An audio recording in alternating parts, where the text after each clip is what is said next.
السلام عليكم. موعد مباراة المنتخب الجزائري والمنتخب السنغال في نهاية كأس إفريقيا للمحليين والقنوات الناقلة لهذه المباراة. تأهل المنتخب الجزائري إلى النهاية بعد فوزها على المنتخب النيجيري في نصف النهاية، وتأهل المنتخب السنغال بعد فوزها على المنتخب مدغشقر في نصف النهاية.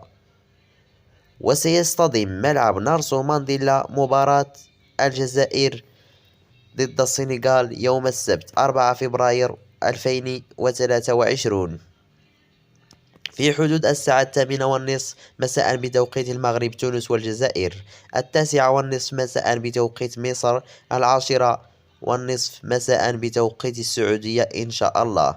ومن المرتقب نقل هذه المباراة على قناة الجزائرية الأولى، فكونوا في الموعد.